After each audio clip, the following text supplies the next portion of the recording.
Hello everyone, we're going to discuss about Admiral Kizaru in the Egghead arc.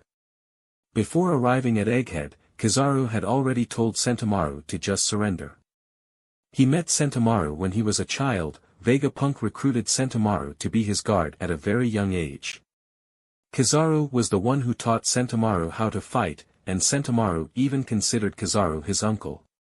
Kizaru, Vegapunk, Sentomaru, Kuma, and Bonnie also ate together happily, and they even did the Nika dance together. We know that Admiral Kizaru is an easygoing person and doesn't really care about who he faces off against. Sakazuki. Mate, Borsarino. Well, except for Benn Beckman, of course. Kizaru. Beckman. We also learn something new about Kizaru's ideals here. Even though he considers Sentomaru a friend, he doesn't want to ignore a man who is determined to fight for his duty. After defeating Sentomaru, Kizaru still talks about their top priority mission, which is the elimination of Dr. Vegapunk.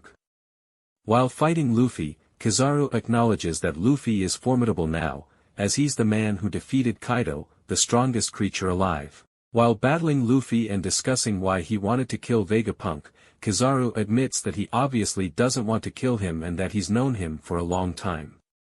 Kizaru also mentions that the mission is tough for him, and then he gets caught by Gear 5 Luffy. He continues to tank attacks from Gear 5 Luffy, so his defense shouldn't be taken lightly. Both of them are down at the same time.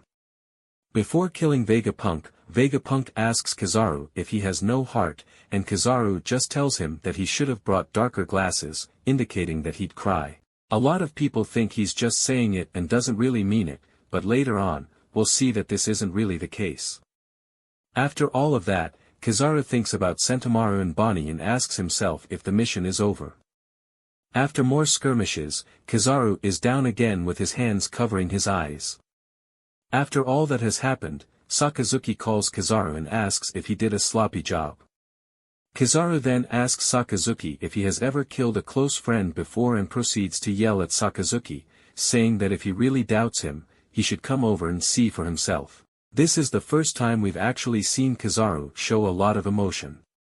Even Sakazuki, who is often described as heartless, still apologizes to Kizaru. What do you guys think? Did Kizaru go all out in this arc? Or will Kizaru finally leave the Marines after all that has happened? Let us know in the comments.